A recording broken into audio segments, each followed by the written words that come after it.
Razorback Nation, welcome back into episode 23 of Hogs on the Hill, your go-to podcast for an in-depth dive into all things Arkansas Razorbacks. Join us as we dissect the victories, analyze the plays, and revel in the spirit of the Hogs here on Hogs on the Hill. Episode 23 is brought to you by Homefield. Step into the collegiate legacy and style of Homefield's premium vintage apparel. You can embrace the spirit of your alma mater or even your favorite team with their meticulously crafted, comfortable, and stylish collections. Elevate your game day attire and celebrate the rich history of college sports. Homefield, where tradition meets modern comfort in every stitch. You can use promo code Variety Sports in all caps to receive 15% off that first order. Basketball season's almost here. First game exhibition versus Kansas is Friday. You can get all those Slobberhog tees that you need for this upcoming basketball season at Homefield, where they have a fantastic collection.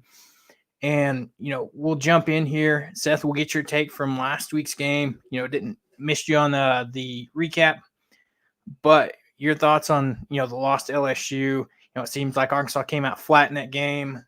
Just your quick take there. Well, we talked about it kind of before in the preview show. The bye week could hurt you or could help you. We were kind of curious on which way it was going to fall out. It felt like it hurt us. I felt like we were a little bit out of rhythm. We were struggling to really get our offense rolling how it should have. We weren't running the ball very well. And I think that caused issues basically in the rest of the offensive game. I mean, there were some good plays here and there. Don't get me wrong. Like, we showed spurts where we could have been competitive, and it was a competitive first half, in my opinion. But I don't know. We kind of went back to our old ways of turning the ball over a little bit and not being able to play a full four quarters. And unfortunately, dropped a pretty tough game. Didn't play the best. So, I don't want to say it's back to reality or anything like that, because I still think this is a good team. I think that was a little bit of a mix of maybe being not as prepared as we should have been. Maybe, thinking we might have been better than we are, just considering how well we played against Tennessee, maybe how poorly Tennessee played against us. I don't think we were overlooking LSU or anything like that at all, but I don't know. I just didn't feel like we had prepared for them the same way we did against Tennessee, for example. The defense looked a little bit flat. The offense looked a little bit flat. Granted, LSU's a good team, but we just didn't look like the same team that came out against Tennessee. And got to find that fire again where you're playing clean ball at a very high level. This team's shown they can do it. We just got to be able to do it for four quarters every game in and game out, though. I agree. I mean, David's got a good point here. I mean, that game felt like it was a death by a million paper cuts with all those short hitch routes that LSU was hitting us with. It just seemed like we were playing soft coverage, being afraid that we were going to get burnt on a deep ball.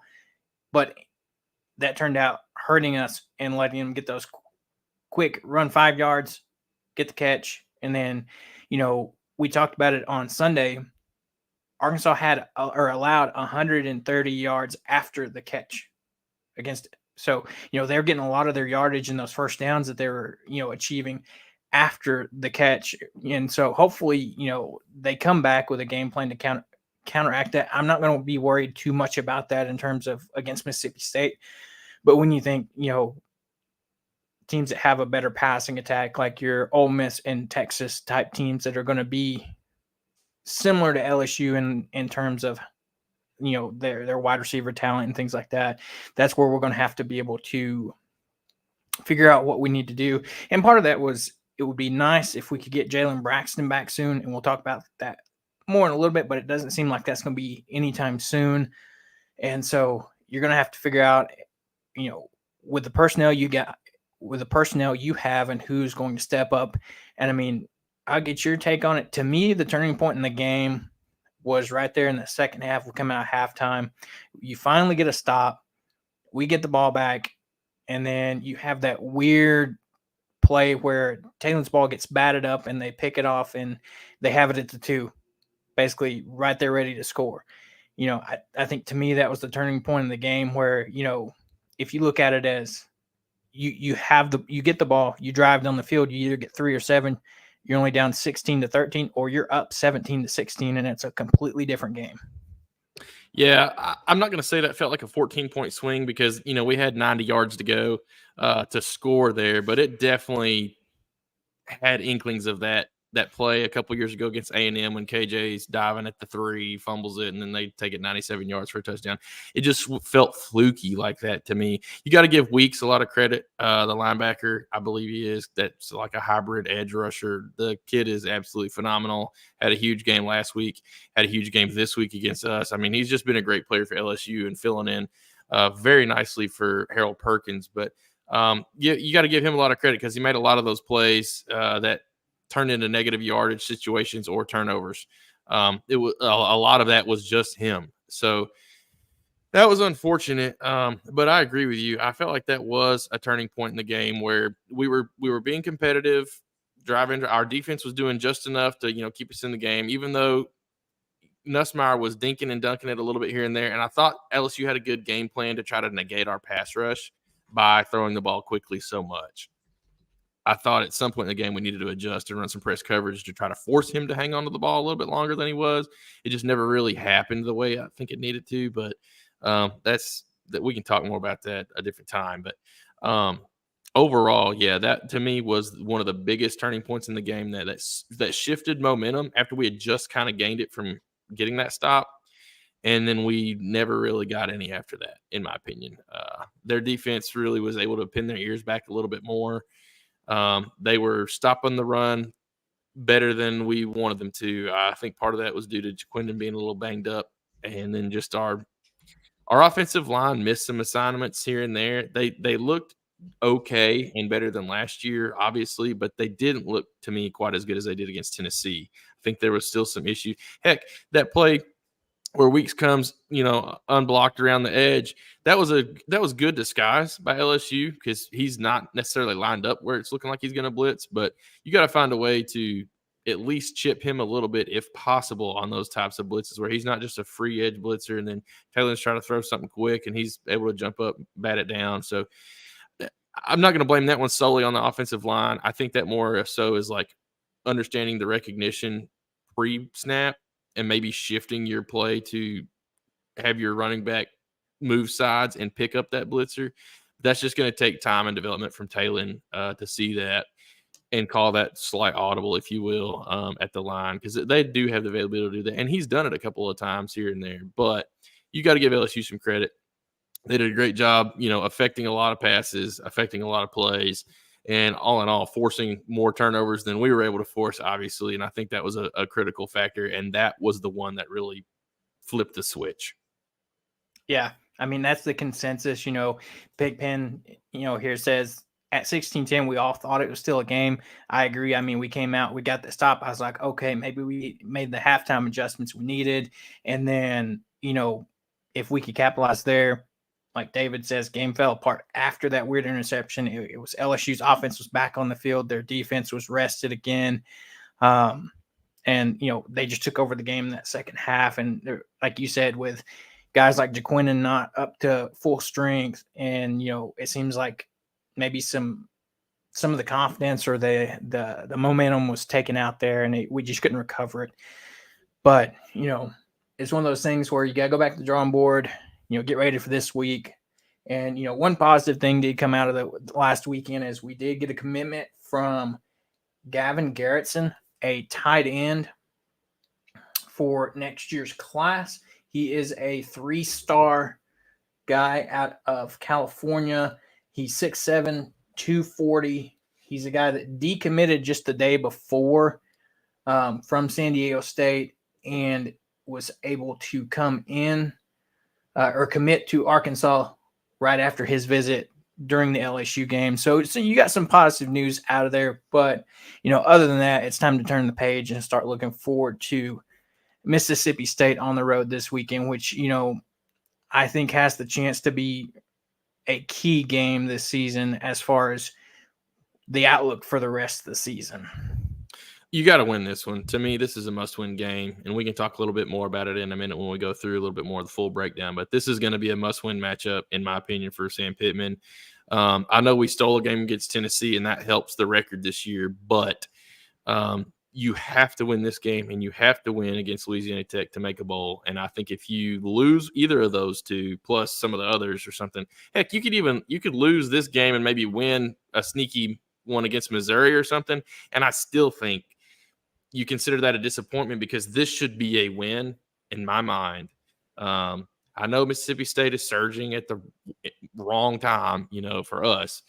They've been playing a little bit better. They're still not a great team. And if you go in with a good defensive plan, I think you can really slow down their offense. They have a slight dual threat style offense, but it's not good. I think our defense matches up well to try to slow that down. Very similar to how we were able to against Tennessee, for example. It's kind of similar styles, but to me, yeah, like this is a must-win game if you're looking at coaching career futures as well as bowl game opportunities.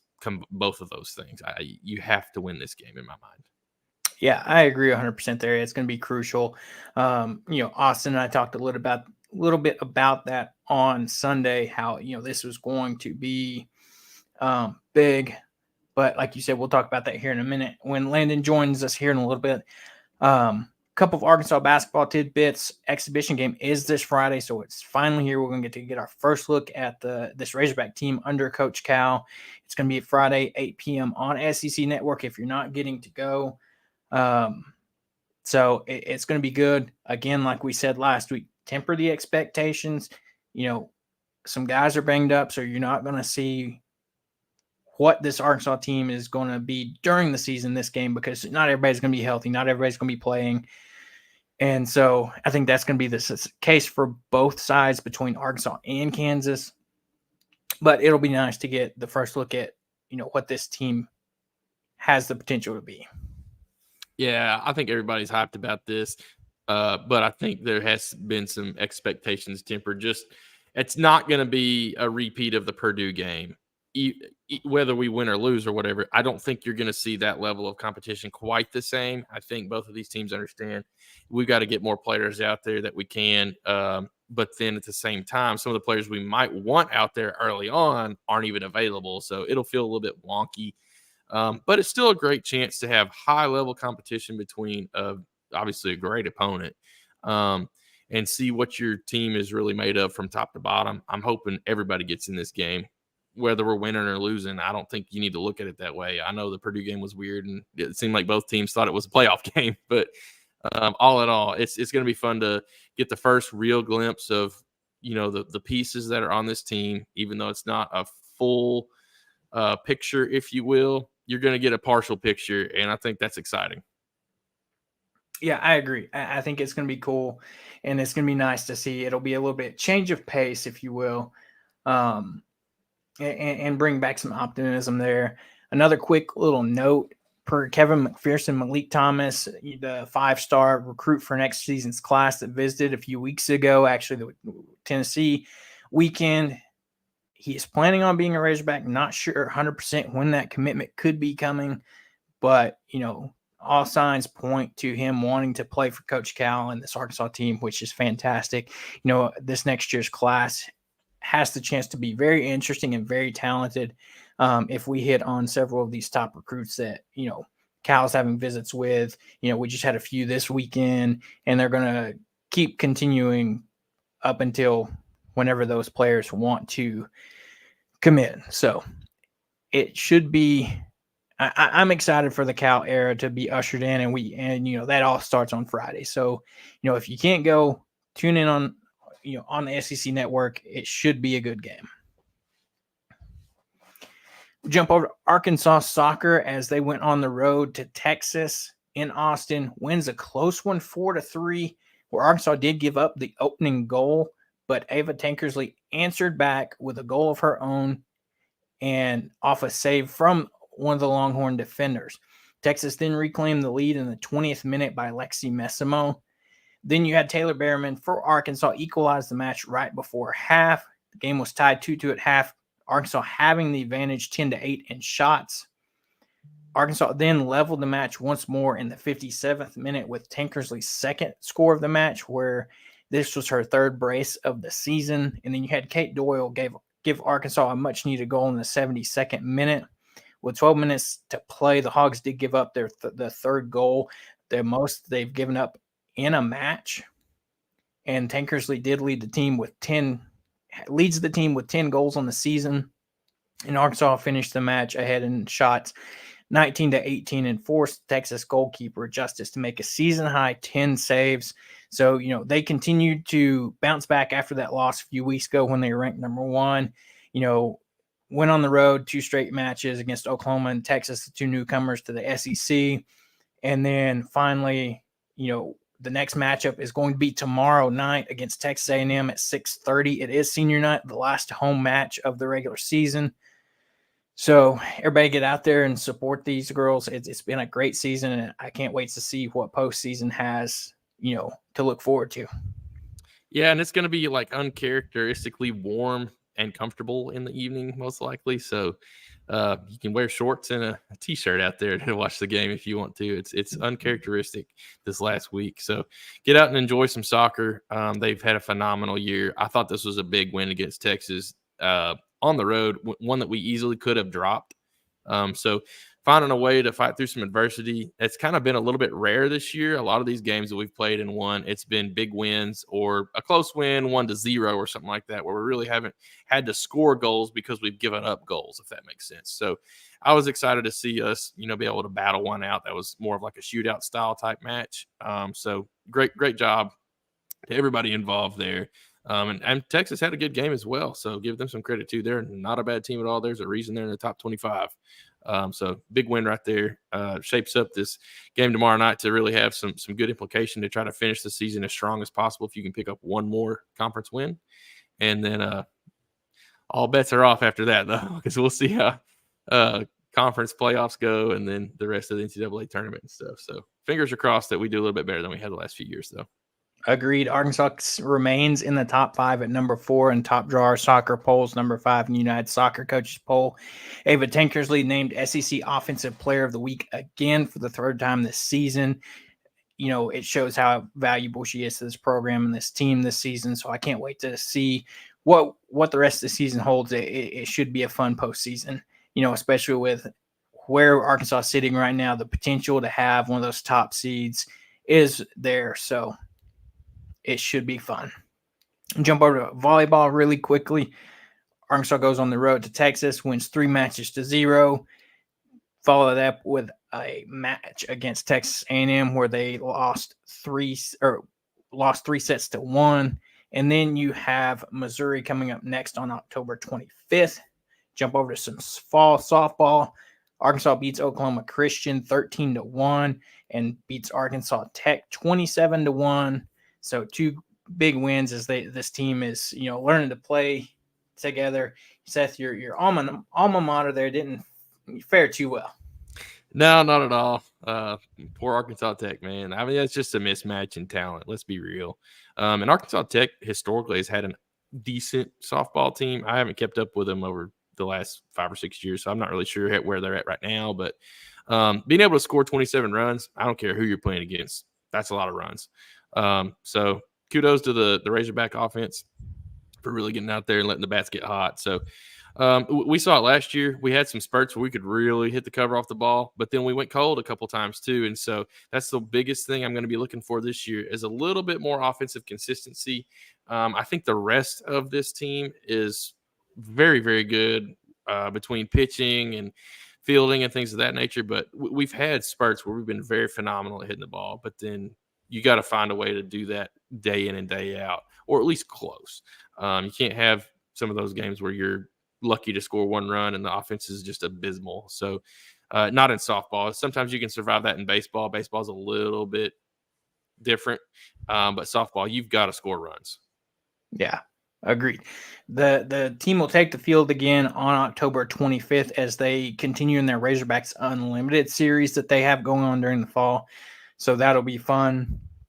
We'll get ready to jump over to this week's matchup. But before we do, don't forget to check out Scarlet Letter, Arkansas's very own handcrafted spiked seltzer made here in Northwest Arkansas. So go check them out today. And then you can't forget about Jared's Kickin' Sauce, the sauce that is good on everything. Seth's tried it on numerous things and just texts me and continues to tell me this stuff continues to be good on anything I try. Grilled cheeses are the best, man. That stuff is phenomenal with a grilled cheese. It's like my inner Shane Gillis coming out or something, but man, it's phenomenal sauce, y'all. Y'all got to go out there and get some. So go check those guys out today. And we're excited to welcome Landon from My Dogs Are Barking podcast to join us and help break down this matchup this week against Mississippi State. Landon, how's it going? I'm doing well, guys. Thank you guys so much for having me on. And can y'all believe it? Like, we are already in week number 9 of the season. That's crazy. It's going too fast, man. I hate it. Very true. I mean, it's been one of those interesting years, from our perspective, just, with the talk of a lot of pressure being on Pittman this year. You go through this season, you have that tough road loss against Oklahoma State, or you come back home, have not a great game against UAB. You go on the road and play get a sloppy win over Auburn. That dreaded A&M game, that never seems to go Arkansas's way. You come back home, you pull the upset against Tennessee, and then come out against LSU and lay a brick essentially. Yeah. And then, it's been one of those years where it's hard to get a read on this team. So, I mean, from your perspective, I know you're in year 1 with Jeff Lebby. How's this season kind of lived up to kind of what your guys' expectations have been? Yeah, well, hey, I'll tell you first off, Caleb, you and I were on some preseason shows before the season, just trying to talk football as much as we could since we didn't actually have it with us, right? And I mean, I'll tell you, I was so wrong on Arkansas. I was so wrong on Taylor Green as well. That they've proved me wrong, certainly, and I think a lot of other people as well. I think for Mississippi State, you knew that this was going to be a rebuilding year. There's a lot of talent that was brought in by Jeff Lebby, because a lot of talent left, that was remaining from last season. And with these turnovers in coaches, just there's not a lot of foundation, and whatever culture was there, it's just not really set and not really good. I think with Jeff Lebby, over the past couple of weeks, you've seen a little bit more of the foundation begin to be a little bit stronger. The record for Mississippi State leaves a lot to be desired. They're 1-6. They're the last in the SEC. But for whatever reason, even with that type of record, there's a lot of very odd momentum, I would say, for Mississippi State fans. Because again, looking at the record and looking at some of the scores, you would think it'd be quite the opposite. But with the schedule the Mississippi State has had in these last 3 games, I think people have seen that even though they've lost those, they're playing with some momentum and they're playing really hard. And because of that, it's must tune in to see, like, will they get a SEC win? Because at the moment, it does not look very good. Yeah, I mean, like you said, you guys seem to be on that momentum trend, and like Seth said, for Arkansas's case, that's not a good thing for us. But I mean, glad to see y'all are having that success and building that program. But talking about that, Michael Van Buren, the freshman, stepping in for Hurt Chapin, is this a guy that y'all could see potentially being a guy you build around for the future? Yeah, absolutely. And quickly on Michael Van Buren, he's a true freshman. He's 18 years old. And when he first he was originally committed to Oregon, beginning of the season. Mississippi State hires Jeff Lebby. As we know, Dylan Gabriel goes to Oregon. Dante Moore, the 5-star, goes to Oregon to be a backup. And I think he saw the writing on the wall. He's not going to play for a little bit. So he gets an opportunity at Mississippi State and started the season off as 3rd on the depth chart. And because of the injury to Chapin and obviously his improvement, he's now the guy. But, his very first game is on the road in Austin, Texas, playing the Longhorns. His second game is on the road playing Georgia in Athens. And his third game is playing a top 15 Texas A&M team. So say what you will about him. He has been tested for sure to kind of start his career out that way. And I think Mississippi State fans are encouraged with the amount of talent he has for being such a young guy.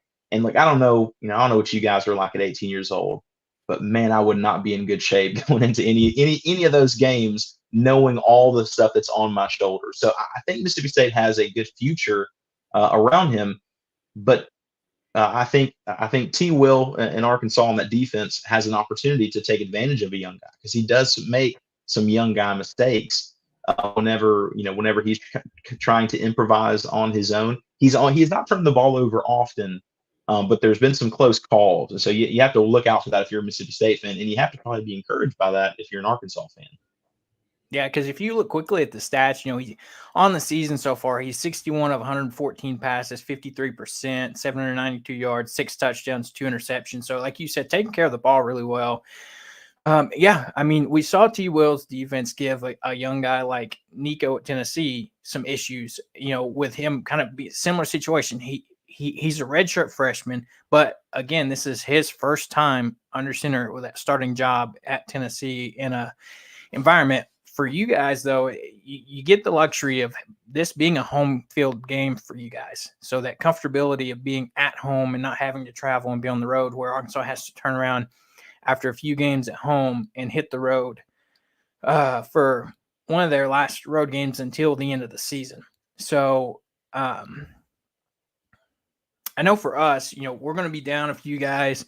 When you look at the injury reports that come out, it looks like we're going to be without our top running back, Jaquindon Jackson, as he's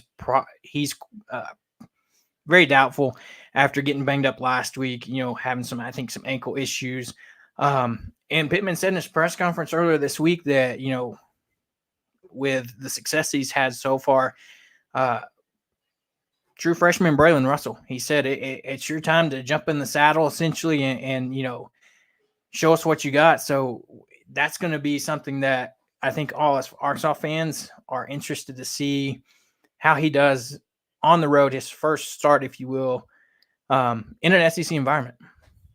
Yeah, and I'll say this for Arkansas fans, something to be encouraged by. Mississippi State's defense, they're for all the positives there are for 1-6 record, there is a reason they're 1-6. The defensive side of the ball has really been atrocious. And Mississippi State's is giving up the most rushing yards in the league.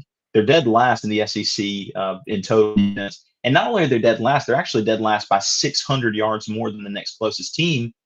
Played the exact same number of games. So it really is a defense that has struggled. So Arkansas will have an opportunity to run the ball. Texas A&M last week, for whatever reason, could not get it going as well as you would think with a guy like Le'Veon Moss. And for whatever reason, maybe this did not go to him enough. But yeah, if Arkansas leans on that running game, it is very possible for them to have a lot of success versus Mississippi State, just because that's been a part of the team that's been so poor. And then another advantage is Mississippi State's defense has only had 5 total sacks for the season. They essentially have brought no pressure. They rushed 3, and I mean the quarterbacks got all day long to throw. So not only do you have the opportunity with the running back, but also Taylor Green might have an opportunity to find some room and scamper as well. I would not be surprised at all. State has a lot of work to do in this game. A lot of different things to make them nervous, I think that's one of the biggest things Arkansas fans are looking to bounce back on. We were running the ball very well to start the year against, considerably lesser competition, I guess, if you want to call it that. A couple of the tougher games we've played, we haven't run the ball as well as we should have. That is one of the strengths of our offensive line compared to pass protection. So to me, that's going to be one of the big keys of the game is, can we run the ball early, get some momentum there? Whatever little bit of pass rush you guys do have, get that mitigated even more to where Taylor is able to maybe throw the ball some later in the game. I don't know how much of this is going to be needed. To me, I feel like this game could be close. Arkansas is historically bad at playing down to competition. I feel like we're better on paper, but I don't know. Me and Caleb have been burned a lot, so it's hard to be always optimistic. I do think we have a good chance, though, to bounce back from a pretty tough game against LSU where we didn't run the ball well. I think that needs to be a point of emphasis, and this is a good matchup to bounce back and kind of find your rhythm again. And you give somebody like Braylon Russell, who has had a really good season. He's been sharing a lot of carries behind Jaquindon Jackson, who has kind of been the lead back, let's be real. But Braylon has really came on well. He's been averaging 6 or so yards a carry, I believe. And when he's gotten touches, he's been productive with the ball and not coughed it up a lot. And that's about all you really want out of your running back. So I think this is a potential game where he has a breakout, if you will, just because of the opportunity. And he's huge for a freshman. He's 253 pounds, 6'3"-ish. which is well above where he should be considering he was playing high school ball last year. So he's ahead of the curve physically.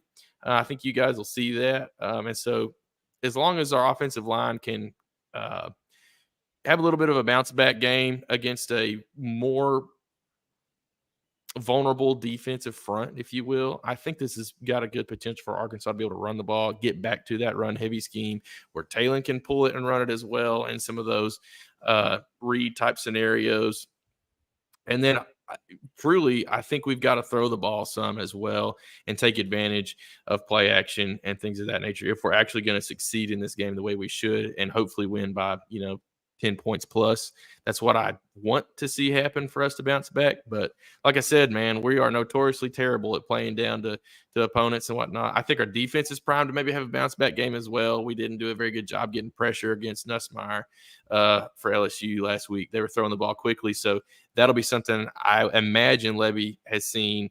That is a good way to alleviate some of our edge rushers, which are one of the better portions of our defensive line.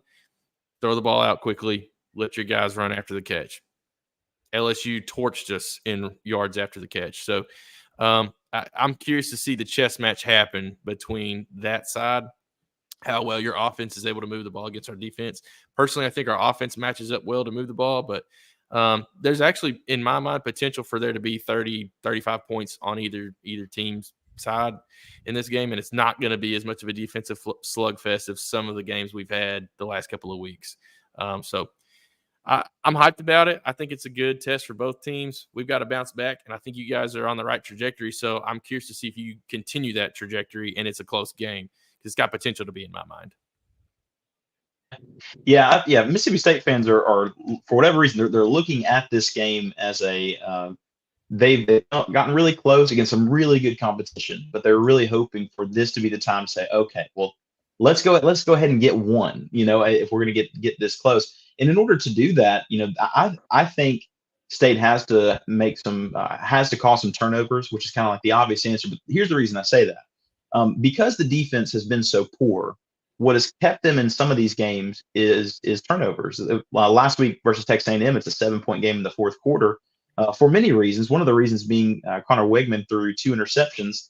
And actually, there were 2 other balls that were really close to likely going to be pick sixes, or at least having 20 yards plus of running the ball that were just dropped. They were in the hands and dropped. And that's really the reason why that game was even close to begin with. So if Arkansas can keep the ball away from Mississippi State and continue to run, I think that's the best case scenario. But Mississippi State will have to hope to be opportunistic with a fumble or interception. Those types of things will need to happen in order for Mississippi State to stay in there, because the offense under Van Buren can be quick. It's kind of like that. It's because Jeff Levy was at Ole Miss with Matt Corral. It's a tempo offense once you get that first down. If not, it can be a little more slow. They really slowed the pace down versus Texas, trying to keep the ball out of their hands. But then versus Georgia, they started to get some first downs and started to go kind of quick. So it kind of just depends on what the tempo of the game is that kind of decides where that offense ends up going. It is. It's one of those games that's very odd. Something I'm curious about is coming into the season, as I already mentioned, there were people thinking, at least on my end, Sam Pittman probably is going to be gone within the first 7 or 8 games. He's still here, and you get the huge win over Tennessee, and now it's kind of just in this just very interesting place because you're doing better than I would assume what you maybe thought coming into the season.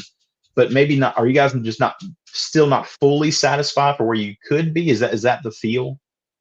So I think when you look at it, it's almost like a flashback to last year where we kind of circled the Mississippi State game and said this was going to be a crucial part in the schedule where it can have some effects on the rest of the season.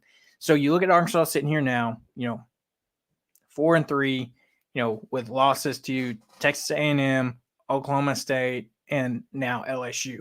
The Oklahoma State's a game where Arkansas just killed themselves, should have won that game. Turnovers cost us that game.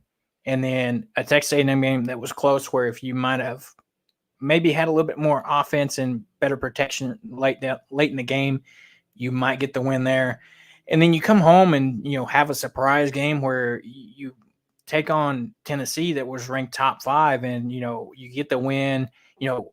Arkansas plays its probably best game of the season, clean game, no turnovers. You control the ball. The first drive of that game was a 9-minute drive. Unfortunately resulted in only 3 points instead of 7.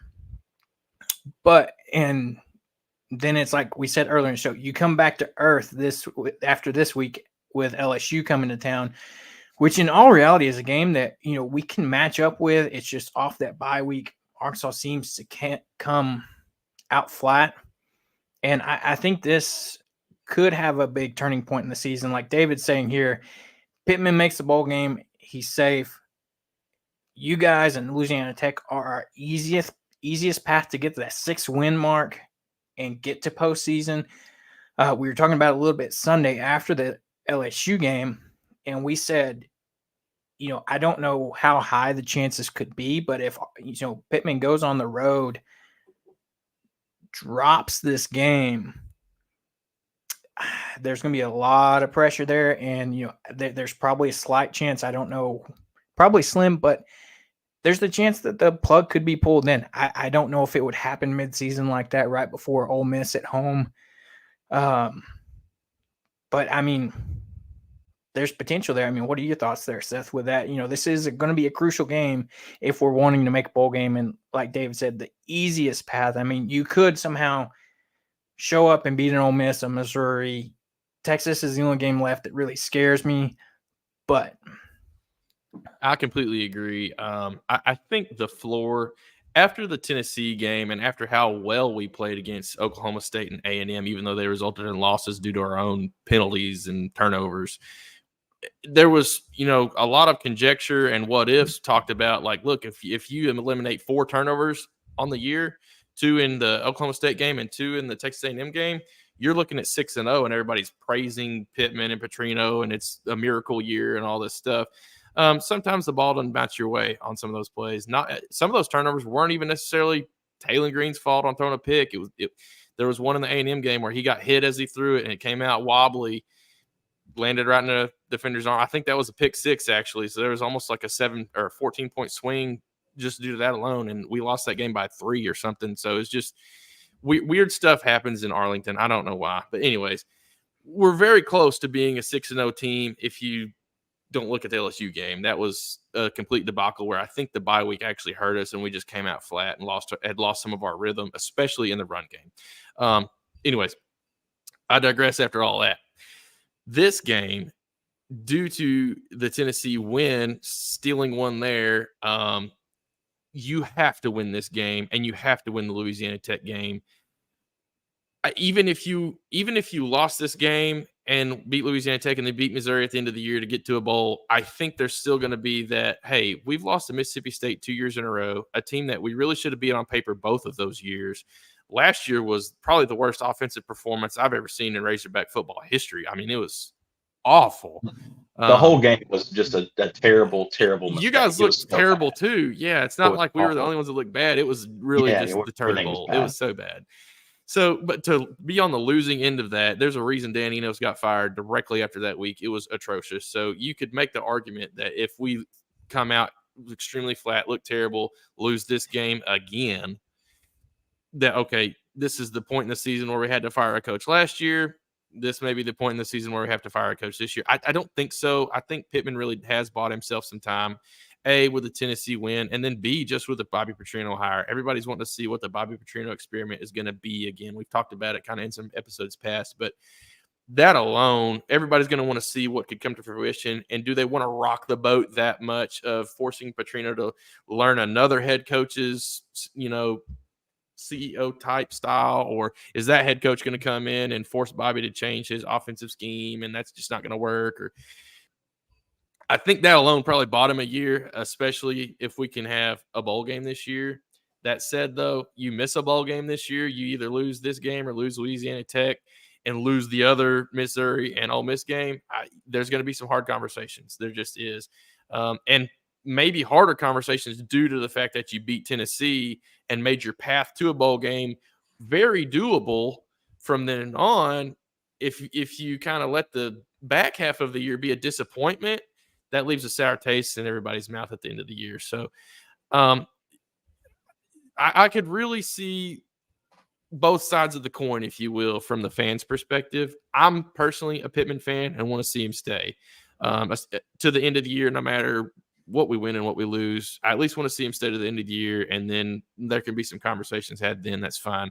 I'm not the biggest fan of firing coaches midseason. I do understand there's some advantages of trying to find your next new coach. You have a head start, if you will. But I don't know. I think he's done enough to at least stay to the end of the year, play that Missouri game, whether it's to get to a bowl win or maybe get to a bowl game or maybe improve what your bowl game will be by the time you're playing Missouri. Give him that opportunity to try to beat them guys and stuff, and just kind of see where the chips fall. But overall, I like where this team has gotten this year. There's just been some disappointment in Hog fans' minds because we've seen what the potential could be even further than what this team has done. To your point, Taylor maybe has surprised a few people. He's had some really good games. He's had a couple of bad games, if you will, where his completion percentage wasn't good, some turnovers, things like that. But overall, I feel like this team has exceeded expectations slightly, but they really need to continue the back half of the year with another win that they maybe can steal from an Ole Miss or Missouri, as well as the Mississippi State, Louisiana Tech wins. To me, those have to be wins. And then if you can steal another one, that would really cement this being a good year and Pittman getting, another couple of years for sure. Sorry for the long answer.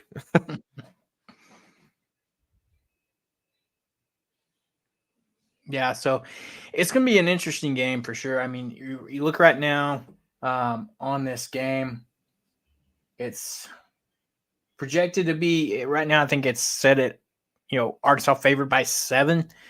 I imagine that line's going to get much smaller the closer to the game we get. That's usually how it goes. It started out earlier in the week at 8.5, I believe on Sunday it was, and it's already went down a 1.5. So I wouldn't be surprised to see by the time we get to Saturday around kickoff, it's a 4, 3-ish, 3.5 type projection there. Yeah, they seem to always play each other very close. It's for whatever reason, but I think I think the good Lord really owes us all. He doesn't owe us anything, but maybe he owes us from last season's game. Just watching it in whole it was just so bad. Like everything was horrible. So either way, you should have a more entertaining game. I mean, it won't be hard than it was last season. Yeah. That's all I'm hoping for, man. A good close game. Hopefully the Hogs come out on top. If the Dogs come out on top, it is what it is. But that is going to raise questions, for what the rest of the year is going to be. But to me, this is a must-win game for the Hogs. I know you guys probably feel maybe similarly, even though it is a rebuild year. You want Levy to at least find one SEC win in his first year. That would be huge, I think, especially just for Mississippi State recruiting alone. So I always root for you guys. I've had some buddies that went to Mississippi State. I don't necessarily just love Starkville, but I've been out there several times for games. But it is always a loud, rowdy environment, especially with the cowbells. But hopefully things go the Hogs' way this year instead of being an absolute ugly, ugly loss like last year was. But to your point, hoping the game's just fun. Yeah, quickly looking at it here, we talked a little bit about the injury report for Arkansas side. Looking at it from the Mississippi State side, not 100% on a lot of these outs, but are there any guys in here as far as looking at that question mark that you think will or will not play? Yeah, the biggest guy that's on there is true freshman Mario Craver. He's a wide receiver. He's top 5 in the nation on longest receptions. He's caught several passes that they're 50 yards down the field or more, but by the time the completion's finished with, he's been really, really good for Mississippi State. And he is questionable from last week. I think in the fourth quarter is when he got injured. I don't think he's going to play in this game, just from what I've seen. I mean, I don't have like a bunch of insider folks on the trainer table, but it just seems as if he's not going to play based upon some people who are a little bit closer to the program, which is really big. I mean, he's been a really big part of this offense, and he's only a true freshman. The guy who will take his place, plays the same position, is also a true freshman, which is 4-star Sonko Burnside, who's actually from Starkville. So he'll be very excited to play, but he's not had a lot of time on the offensive side of the ball. He's played special teams and some safety as well for Mississippi State. So that's the biggest one. And everyone else, There's a lot of defensive players that are already out, but based on the statistics that Mississippi State has shown so far, they've been out for quite some time. I'm just joking. I hope those guys are okay, but really just have not been playing well the entire season. Yeah. That's going to be interesting to see. Like we said, you know, that the one good thing Arkansas did have with the bye week, it allowed us to get healthy. You know, like we talked about earlier in the year, you know, the guy that Arkansas can tell it's been hit by the most is, you know, Jalen Braxton, a guy that he came on for us late in the year last year in that secondary, you know, was looking to, you know, build on that and have a great year this year, and has been out ever since, you know, week 3 of the season. You know, after that Oklahoma State game, he's missed out. You know, there was talks of it was a bone bruise combined with some tendonitis in his foot. Press conference this week, Pittman says it's a leg injury and he's going to leave it at that, and that the soonest you could expect him back, if he does come back, would be after the bye week of Ole Miss going into Texas. And at that point, they talked about, you know, you probably redshirt him at that point, and, you know, he comes back and gets healthy over the offseason. Because, you know, last week, you know, you can tell the secondary is missing one of those extra guys. You know, we've got some depth pieces. You know, we saw the first action from Miguel Mitchell, transfer from Florida, his first action last weekend.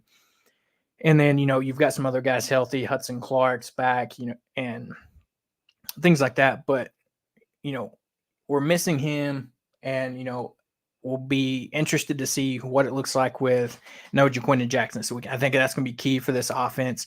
How well can the offensive line play? Can they come out and play like they did against Tennessee comparative to how they did against LSU, and we can get that run game going?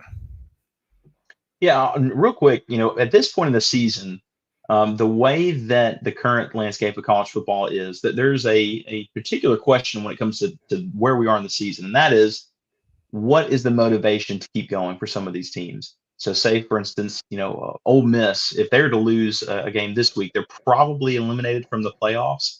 And for a team that was so hyped up, and, you know, the last dance kind of mantra, like, are some of those guys going to pack it up? Some of those guys going to go, well, what are we playing for anyway? And they might drop a game they might, you know, usually win. I think there's a possibility for some of those teams. Missouri and Alabama, same thing. One of those teams are going to be eliminated this weekend, more than likely. For teams like Arkansas, and I'd throw Mississippi State in there. I mean, they're not going to a bowl game, but they at least have some momentum and are trying to play hard for their coach, because they knew they're not going to any crazy postseason stuff at the beginning. For Arkansas, I think they're playing hard for their head coach. Like all of us know on the outside, like Sam, and I'll say, Sam Pittman, like I want to hang out with him so bad. He just seems like a cool guy. Probably got some great stories. You know, it looks like he loves barbecue like me. You know, we would get along.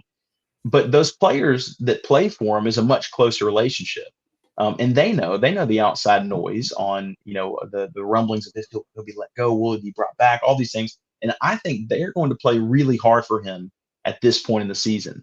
But it's just kind of funny to think about teams who might not have a as good of a record as an Alabama or Missouri or an Ole Miss seem to be playing a little bit harder as of late.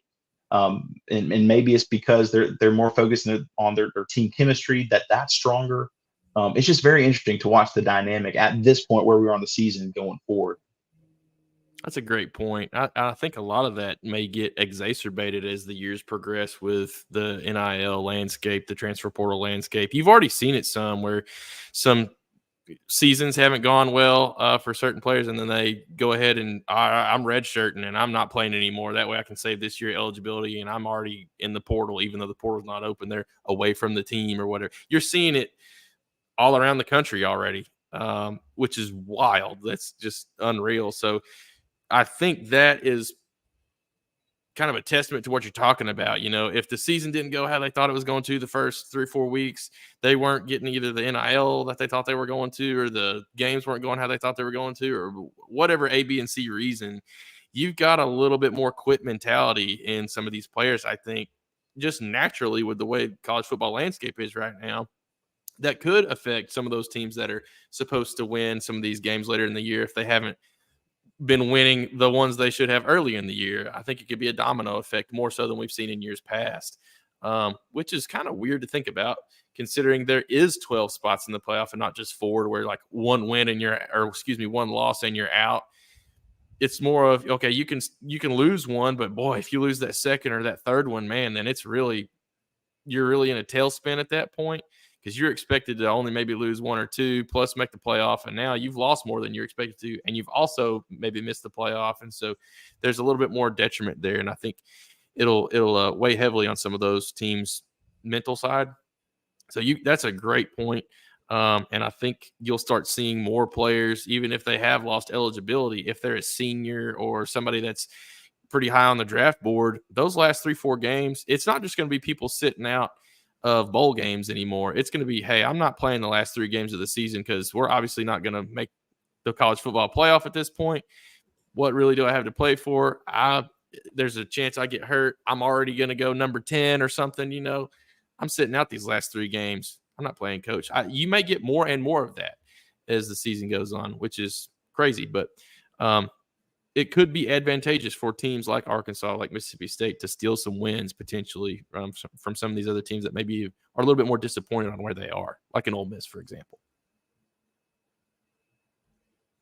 Yeah. All right. So, before we get out of here, we usually like to do a quick little pick 'em for the other SEC games going on around the country for with our guests. And so we'll jump in here. The first one we got, Oklahoma goes on the road to Ole Miss. Mississippi State, or Ole Miss favored by 20 in this one. Oklahoma's just looked terrible this season, between not being unsure who their quarterback's going to be. You start Jackson Arnold at the start of the season, you bench him, and then last week you bring him back in the game, and then they sound like it just things have not went right. They don't have a defense like we've seen Oklahoma and a Brett Venables team be the past season.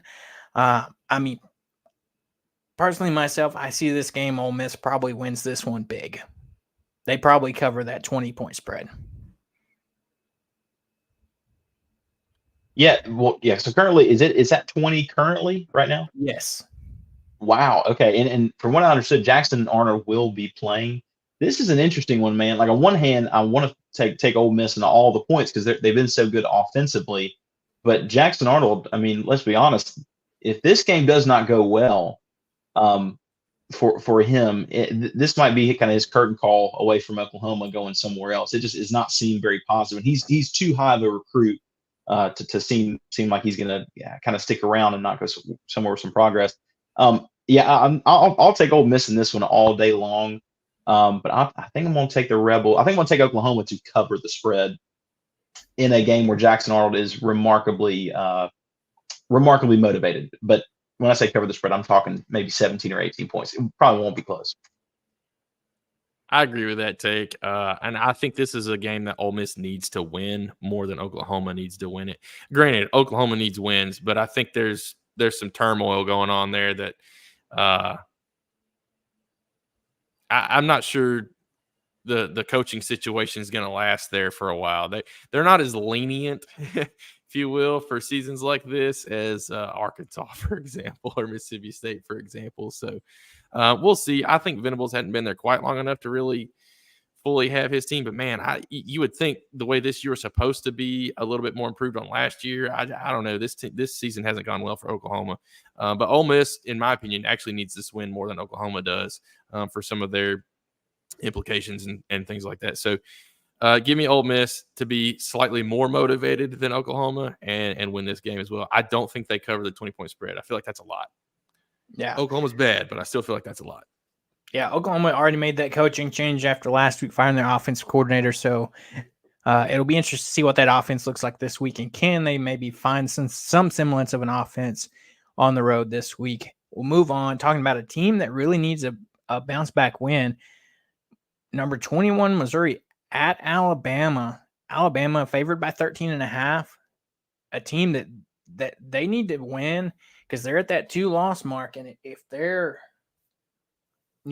any hopes of making the playoffs, they've really got to shape up. But, I don't think a lot of people expected this to happen in the first season without Nick Saban. But to me, it's like I told somebody, it seems like this Alabama team might have in just this first season has lost its edge a little bit, and like teams aren't necessarily afraid of them like when Nick Saban was there, because and the other obvious thing to me is the lack of discipline on that team this year.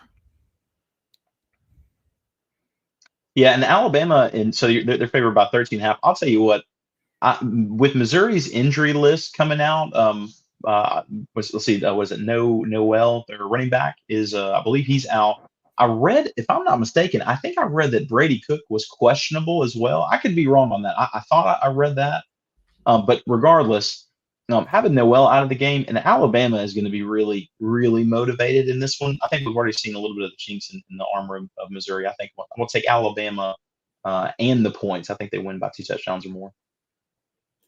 I'll agree with that take. Alabama needs this win bad. I mean, Missouri does too. Missouri's trying to keep their playoff hopes alive, if you will. But I just think the writing's on the wall that Missouri's about to go on a skid and drop a few games in a row potentially. They just haven't looked good enough against the teams they have beaten, and then they had that loss. So it's just, and they look terrible. A&M's good, but I don't know if A&M was that good. You know what I mean? For how bad they thrashed Missouri. So give me Alabama in this one. I think they're going to be able to run the ball a little bit. That was one of the things A&M did pretty well. And then they threw the ball quite well too. And I think Milrose primed for a little bit of a bounce back, if you will, on throwing side of things. So give me Alabama in the points too. Yeah, just to confirm, looking at it, Nate Noel and Brady Cook are both doubtful for this game. So be Drew Pine under center for Missouri. You saw him last week after that little exit that Brady Cook had where he, they said he went to the hospital and then came back and finished out that game. But, that's going to be big. They want to get that ship corrected as soon as possible. Yeah, but, I fully believe at home, coming off a loss, that Bama's going to come back and want to get that win. So I'm going to take Bama winning this one as well. As we continue on our list here, number 5, Texas at Vanderbilt. Texas favored by 18.5 is the current line. I feel bad for Vanderbilt in this one because after a loss like they had last week, Texas is probably going to come back, and just try to run them out of the building. I thought it was quite funny. I saw it posted earlier today, I believe, that Vanderbilt, they installed nets on the visitor sideline to prevent trash being thrown on the field from the Texas fans. So that's nice shot there, Vanderbilt, but I think Texas comes back after a loss against Georgia and easily gets the win here. And they probably get close to covering, if not more. I'm with you. I mean, I wish Vanderbilt could pull this one off, but I think Texas is going to be too much. I'll take them in the points. Yeah, I think I'll agree with that. It is unfortunate. Vanderbilt's in the top 25 for probably the first time in my life that I remember. But they're probably going to bounce right back out of that top 25, which is unfortunate for them because I do think this Texas team is primed to come in and they're looking for vengeance after a tough loss where they did not play that well against Georgia offensively or defensively, really. And I think Vanderbilt's going to be the redheaded stepchild that gets the beating from that. But I do think Vanderbilt might make this more of a game than people think. Diego Pavia has proved a ton of people wrong all year long. And so I wouldn't be surprised if it happens again. I just don't think it's going to result in a win. So give me Texas, but I think Vanderbilt covers that 18.5 point spread. I think Texas wins by 14. Agreed. I think Texas does get the win here. Just because I was curious, Vanderbilt, their last time being ranked before the season was actually in 2013 as they were ranked 24th. And they're off to their best start since 2008. That's wild. Continue on here. Number 8, LSU heading to Kyle Field in College Station to take on the Texas A&M Aggies. The current spread is A&M 2.5. So this is basically a coin flip game. They get that home field. You can probably chalk that 2.5 up to being at home for Texas A&M. I'm not sold on A&M yet. I'm going to take LSU going into Kyle Field to get the win. They just seem like that passing attack that they have is brutal. And I know A&M is missing some guys in that back end of that secondary that they lost throughout this season and at the beginning of the year. And this is essentially one of those prove it to me games for A&M. They came out and beat they beat Missouri a few weeks ago 40-10, but can they come out and beat an LSU team that's top 10 right now? And it seems like they've gotten it together as the weeks have went by these past few weeks against Ole Miss and then Arkansas last week. Tell you what, LSU has got it going. Nussmeier is a legit quarterback. He's really good. And LSU, they're sitting atop of the SEC. They're unbeaten in the SEC, and I think they continue. They keep that going. They go into Texas A&M. I'm with you. A&M is 14th in the nation, and technically they do have a shot at the playoff. Man, I don't know. I don't really see them being a top 12 team overall. I think LSU is really, really good. I think they'll roll into Alabama next week, being undefeated. Yeah, I can't stand it, but I think LSU is trending in the right direction. Brian Kelly is a conundrum to me of a coach. I felt like he's thrown his players under the bus from time to time, but maybe it's worked for him. I don't know. But to your point, Nussmeier has been a very underrated quarterback all year long, and I think he's finally getting his flowers a little bit now that he's played well for 7-8 straight weeks. And so people are finally kind of recognizing, hey, this kid's better than maybe we were giving him credit for early on in the season. So it's tough for me picking against A&M whenever they're playing at home. I do think LSU does win this game. I think it'll have some, maybe similarity to like when Notre Dame went into A&M and was able to get the crowd quiet down a little bit early on and carried a little bit of momentum through the game just because the crowd wasn't in it like normal, if that makes sense. So look for LSU to score a little bit early, try to get the crowd out of it, and then I think they have a really good shot at pulling this one out. But it could be a coin flip. I am taking LSU, though. Yeah, you got to pick the lesser of two evils there between LSU and Texas A&M. I don't think I can ever find myself picking Texas A&M. And then final game, which doesn't seem like it's going to be a fun game at all. Auburn on the road at Kentucky. Kentucky 2.5 in this one. Auburn's just terrible. Kentucky's coming off a bad loss to Florida last week where Florida beat them by 20. And this is a Florida team that I honestly didn't see many wins on that schedule for them. And that's also without Graham Mertz, where I believe last week the running back for Florida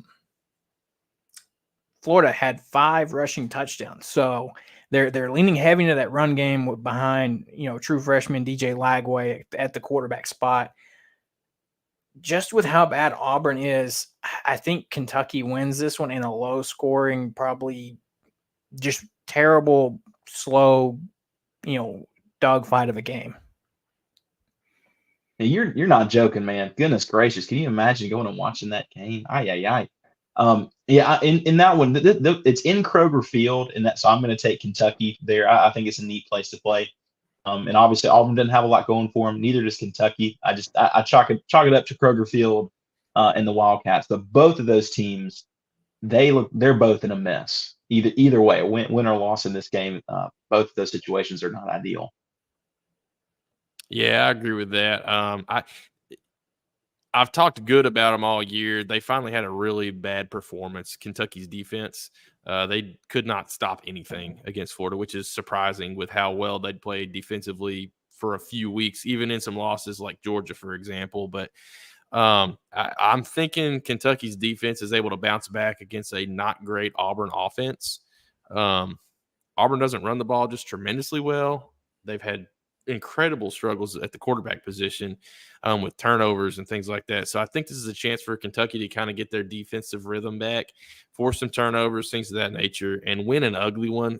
I just don't see how it's not going to be ugly. It's going to probably look a lot like our game last year against you guys. Who can break the 10 mark or the 10-point mark might win this game, realistically. So give me Kentucky. I think they'll probably cover that spread, but I think it'll just be due to the fact that they can probably force a couple of turnovers, and Kentucky plays a little cleaner, just turnover-wise. So that'll probably be the difference in the game in my mind. But we'll see. That's going to be an ugly one. Yeah. Before we get out of here, do you have any projections for the Arkansas-Mississippi State game? Do you have any potential score projections, or what you think it might be? And are you going to the game? Man, I'll tell you, I'll answer the second question first. Now, we're season ticket holders, but we will not be there, man. We're spending quality family time at the pumpkin patch. So we'll be having a great time, get kids running around everywhere, and won't even be paying attention. I'm joking. No, we will be at the pumpkin patch, but we'll be paying attention there. No, I think in this game, if there's anything, I'm taking the over. I think the over is 58 or 59, something in that range, somewhere around there. 59. Yeah, 50. I'll take the over either way in this game. I think Mississippi State's defense can be scored upon. That's been established. But they've proven these last couple of weeks versus really good talent and good competition on the defensive side of the ball, they can also score. So I think this one's going to be a high-scoring game either way. This defense from Mississippi State, man, is they're really bad. They are really. I cannot stress it enough. It's the worst defense Mississippi State's had possibly ever, statistically ever. And so for that reason, it is really tough. But I think Mississippi State has an opportunity to pull an upset, despite the fact that they are outmanned and outgunned when it comes to talent. Arkansas is a much more talented team, much more together team. But it just kind of seems like the natural stage of improvement. They've gotten close versus good competition. And I think there's an opportunity here to win this game very close. So I'm going to take the Bulldog guy is going to take the Bulldogs in this game. I'm going to say 41-37 in a remarkably high scoring game. Give me the exact opposite score. Hogs winning 41-37, 41-30. I think it's going to be a close, fairly high scoring game. I don't think it's going to be, some crazy like Texas Tech, Oklahoma, Baker Mayfield, back when he was there and it was 70-77 or whatever. I don't think it's going to be quite that crazy. I think there is a little bit. There's enough defense to maybe force a stop here and there, maybe force a turnover here and there for either side of the ball. But I think predominantly both of these teams are going to be able to score a little bit unless T. Will pulls a trick out of his sleeve and really comes out and shuts things down, kind of like he did against Tennessee. There's potential for that. I think if I were to pick one team to win big over the other, I would pick the Hogs over Mississippi State. But I don't think that's going to happen. I think it is going to be a little bit of a shootout to an extent. Probably not get much out of that 40-point range for either team, but I think mid to high 30s is definitely possible for both teams. So give me that same score. I'll take the 41-37, but take the Hogs.